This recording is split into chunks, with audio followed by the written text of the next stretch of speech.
I think every one of us, lot of us here, maybe going online every day. We may be checking the numbers each and every day. Like, okay, why are we seeing such a spike? We had a whole lockdown, almost 2 month long lockdown. Still, we are seeing the number of cases rising. I think each and lot of us might actually have that question. Am I right? I think a lot of us do.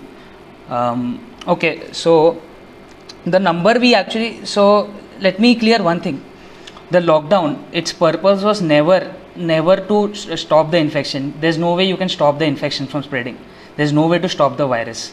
The purpose of lockdown was to buy time. It was to delay the peak. It was to delay the rise in infections. So what the numbers we actually need to look at are first the death rate. Okay. So right now, we as a country, India, we have a death rate of less than 3%. This is calculated as the total number of deaths upon the total number of cases. So let me tell you one thing. You're seeing this number, the actual number of cases unreported, they are way higher than what is being reported. I think it's about 125,000 last time we checked. It's way higher. It might be in a few millions already, the number of positive cases. So that is not necessarily a bad thing, because that only means that your death rate is even lower, because the number of what the people we are testing is the ones who are showing symptoms which are somewhat closer to death. Either they are the ones who are showing symptoms or the ones who are in contact. So if we are keeping a death rate to that level, that is what we need to maintain. The number of deaths is what we need to control. So as far as that is managed, there is never a problem. Okay, Harshita, press enter please. Okay, so critical cases, what the actual figures are, that out of all the cases we've got, the positive cases, only 25% of these cases are symptomatic. The rest 75% are either asymptomatic or mildly symptomatic. So they are at, as of now, they are at no risk whatsoever. So that is another thing we need to keep in mind. Only 25%, and out of those 25%, 90% are in the age group of over 60 years. They are the high risk group, and even the ones who at the younger population, again a major chunk of them, they have a pre-existing condition, some underlying conditions, be it AIDS, cancer, diabetes, or blood or heart problems. So a very few percentage of the population is of a very healthy population is actually in the category of critical cases. So that is something we need to keep in mind. So this stat actually helps us avoid the fear we commonly associate with this particular virus. So death rates, we are seeing a very contrasting difference between death rates in our country and death rates in Western countries, European countries, US for that matter.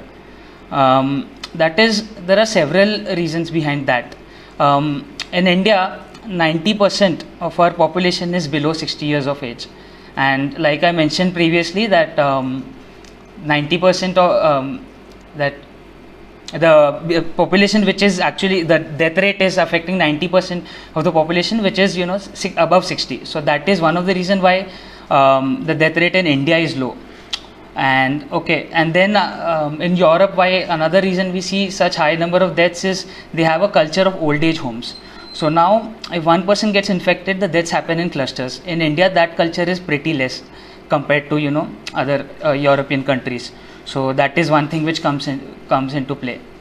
Okay, and so the next after that is obesity. Now a lot of us are aware that in the US, it has a obesity rate of a staggering 30%, which basically means that 1 in 3 people in US are obese, and that goes a long way in determining whether you will recover from COVID or not. So that is another reason why US is facing it has such a high death rate.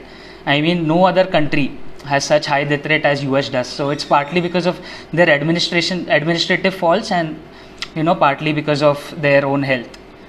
And lastly, okay, credit where is due, our government has actually dealt with it pretty well, keeping a death rate to below 3% in a country as densely populated as ours. That is one big major reason why which goes behind why the death rates are low in our country. Again, a lot of us must have read in the news that South Indian states, particularly Karnataka and Kerala, they've dealt with the crisis very well. So again, number of reasons associated with that. Now Karnataka, they implemented something called as district level administration. It basically means that the district officers had the complete authority to designate zones and conduct testing and determine which area should be sealed, which are hotspots. So, and it was completely decentralized. So that helped in managing the crisis much better than centralizing everything. So that is one factor. In fact, it went to a pretty detailed level where they were actually contacting people personally and asking them over phone if they have any symptoms whatsoever, and they were actually sending people at their homes to collect samples. So that is one major reason why Karnataka dealt with it very well. Again, Kerala, they've flattened the curve. Kerala basically. Again, so that is not we cannot compare our state or so many northern states with Kerala. They do not have a metro city. We have Mumbai. There's Delhi. Tamil Nadu is Chennai. Where you have metro cities, you have population density. You have your essential services are a lot more. There will be movement, so you cannot compare these two states. So okay, pre-existing infrastructure. So okay, how much ever preparation we do during the lockdown period, you cannot generate doctors or nurses in that period. You cannot have more doctors or more nurses miraculously. So that is again something South Indian states are they've done very well. They have adequate amount of medical professionals, and yes, they took action earlier than the government did. They had started the lockdown even before Narendra Modi declared the Janta curfew. So community transmission. We read every day about government claiming that we haven't hit community transmission, but the reality is we've hit community transmission way back. I mean way back, almost you can say about 1.5 months back we've hit community transmission. So what exactly do we mean by community transmission? It actually means that you cannot determine the origin behind a positive case. You cannot determine which person the positively tested patient got it from. When you can't determine that, it means that you've entered community transmission, and that has happened way back. So, and that was bound to happen in a country as populous as India. You cannot claim that you haven't hit community transmission. You have, and the longer we deny this particular fact, the more the worse it is for us. As in February, we had only one diagnostic lab in the whole country, that is National Institute of Virology, Pune, which was equipped to perform diagnostics. But today we have over 500 labs which are working 24/7, and we are conducting almost 1 lakh tests every day. Are those tests sufficient? You might feel, okay, the testing ratio is low, our population is high, why are we not doing more tests? But the reality is we need these tests for, again, the high risk groups, the ones who actually are at risk from this particular virus. You need tests for them. At this point of time, even if we test every person present in this meeting so far, I'm sure you'll find at least 6 to 7 positive cases. So you need, and these tests are very expensive, let me tell you. So we need these tests for people who actually need it. So 1 lakh tests a day, that is very much sufficient. If you want to increase the number of tests, that is purely for the purpose of epidemiology, no other purpose for doing more tests. If you want to do any research or get data, that's the purpose of increasing the number of tests. And yes, COVID beds. Although the distribution is staggered, we have about 1.8 lakh beds divided into different categories: isolation beds, ventilator fitted beds, ICU beds. So again, South Indian states, they have a majority of this particular share. So the northern states, we still have to equip ourselves more if we have to deal with this crisis. And yes, ventilators, we have about 50,000 of them. Again, South Indian states have a majority share in them. And one thing which has come out of this crisis is that India is now the second largest manufacturer of PPE kits. we are manufacturing 3 lakh kits a day. That is huge, and they are not easy to manufacture. The quality assurance and quality control in that particular sector is quite important, and this is pretty commendable, and it plays a major role in Make in India movement. So that is there. Okay, risk to medical workers. Well, the group which is at highest risk is the doctors and nurses.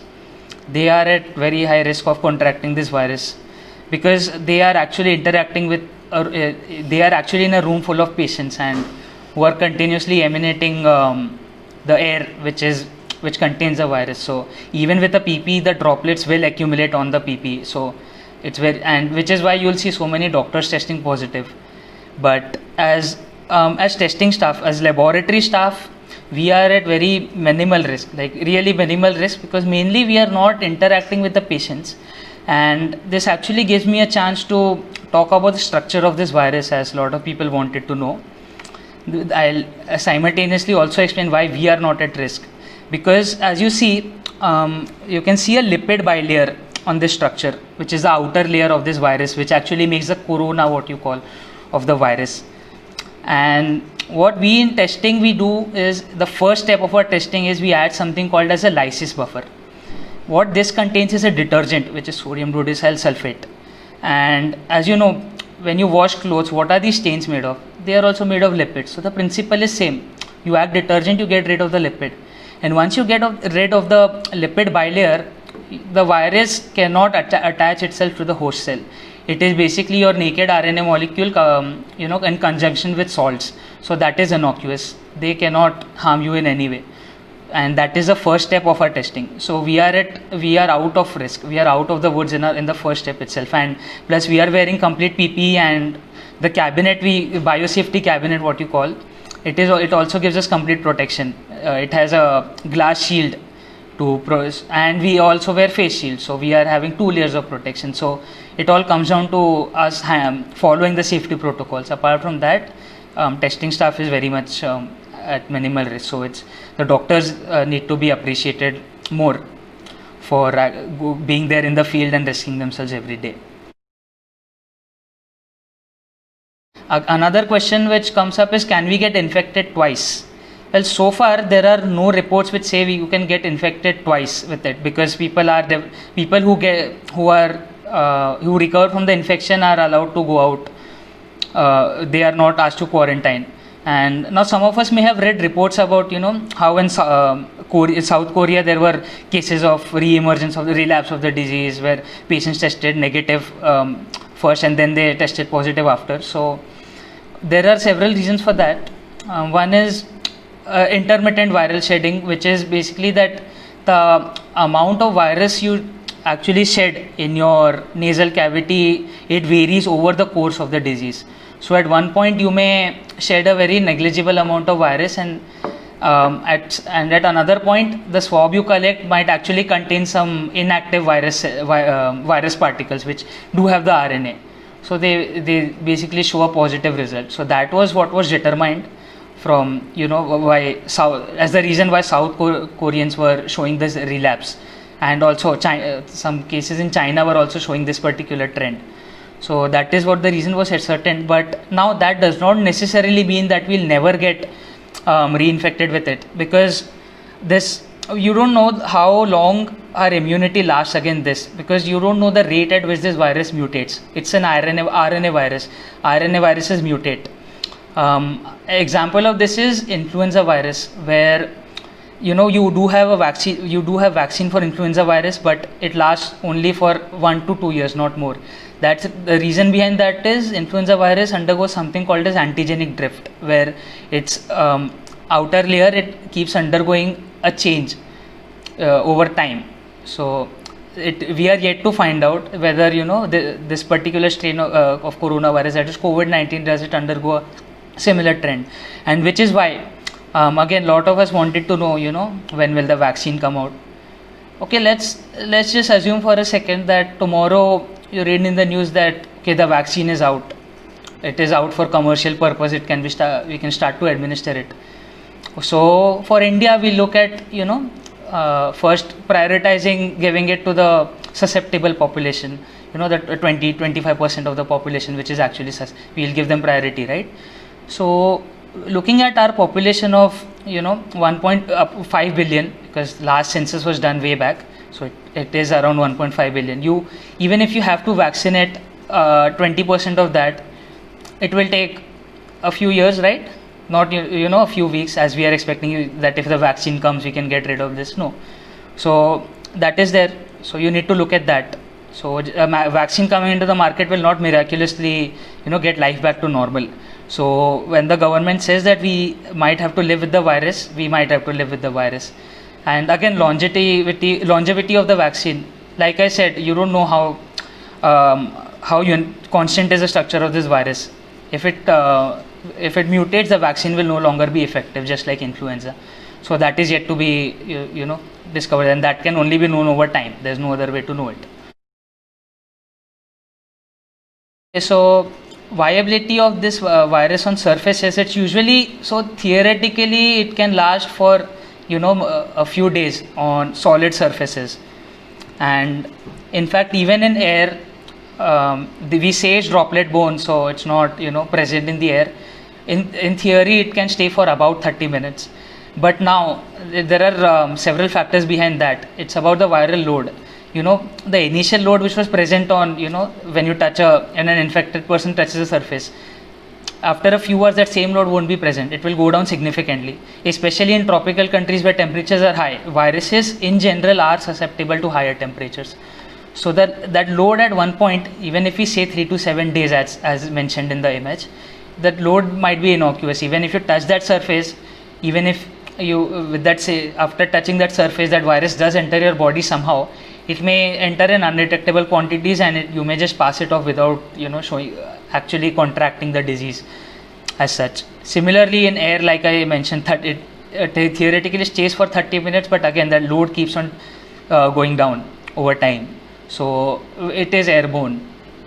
Okay, and about wearing gloves in public where you go out, the only benefit gloves offer is a psychological one, that if you have a bag, please.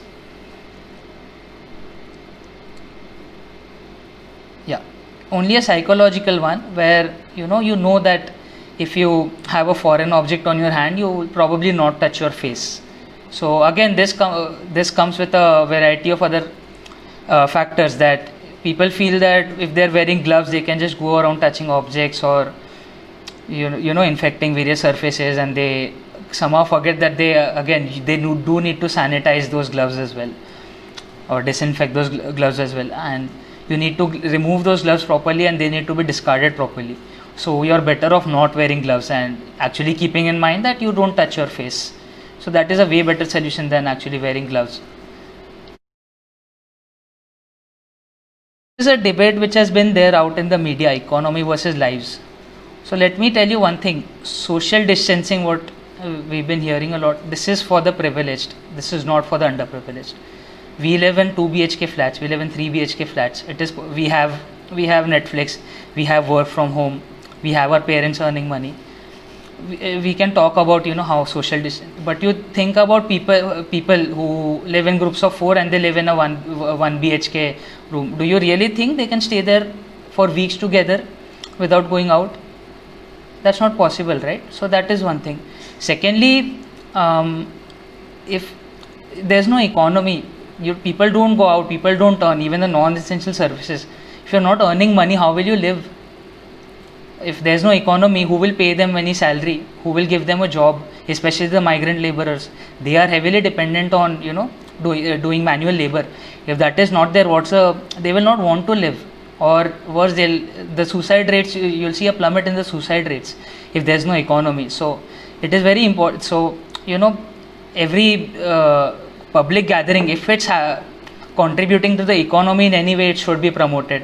Wear masks, maintain social distancing, sanitize your hands. But yes, you cannot stop the economy. It's not a question. So again, a lot of us must be observing these days that we have a mentality against people we know who tested positive. We develop a stigma against them and we start criminalizing them that you know वो क्या होता है यार, इतने दिन घर पे बैठता तो क्या होता है, और you know that kind of stuff. Why did he or she have to go out? So what people start doing is start becoming distant from them. That is certainly not something we have to do. Like I mentioned, so many of us in this particular call might have the virus. So it's important we don't develop some sort of stigma against them. In fact, people who are actually suffering from this virus, showing symptoms, they need maximum support at this time to come out of this particular disease they've been going through. And okay, so since we've addressed this, now I'll talk about a disease which claims about 440,000 lives every year in our country. I think we've got the answer in the chat. That is right, tuberculosis. This disease is airborne, very highly contagious. We call it the poor man's disease. Soon that will not be the case. With MDR TB, that is multi-drug resistant TB, our drugs, existing drugs, they are not working against TB, and the life expectancy of TB patients is lower. So we need to look at these particular diseases which we are at a threat at more in the coming future. And again, the world is living with several epidemics. We are living with influenza, we are living with a pandemic which is AIDS. So again, it's important we do not fear coronavirus. We do not just shut ourselves away from the entire world and start telling people as well that you shouldn't go out, and even if they are going out for their work.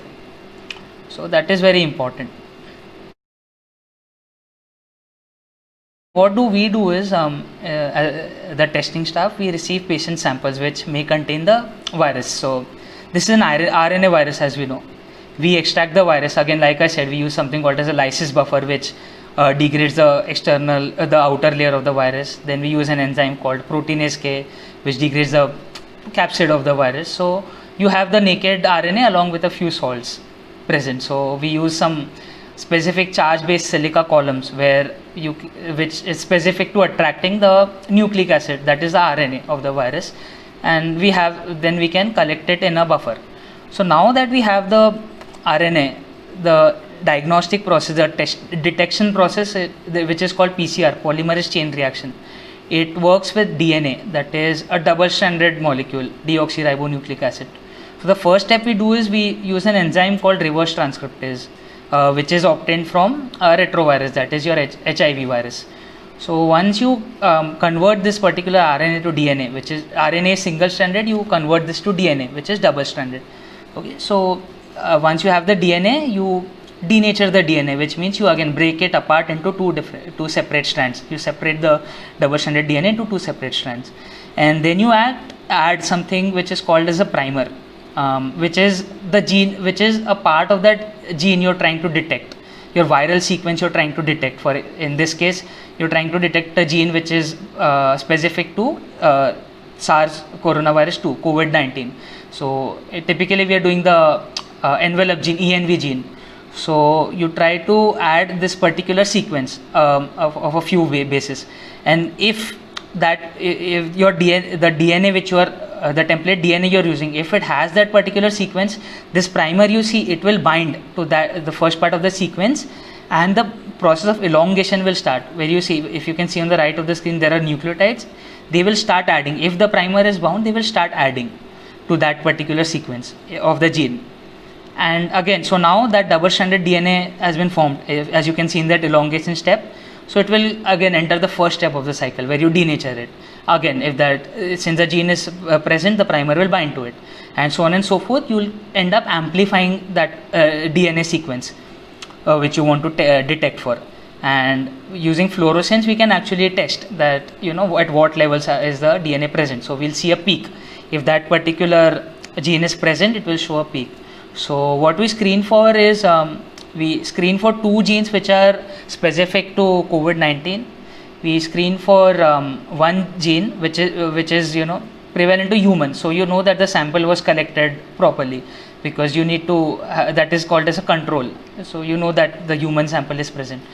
Then you screen for one gene which is common to coronavirus family in general, and another gene which is called the carrier RNA gene, which basically shows that our extraction was done, the RNA was extracted properly, because the levels of the viral RNA are very low in the samples, because the virus is a very light particle, so the yield is very low. You need something to aggregate with that particular RNA. So that is called the MS2 carrier RNA. So you need to detect for that as well, which shows that the RNA is there. So this is basically a gist of the process. Now there's a lot of things behind it.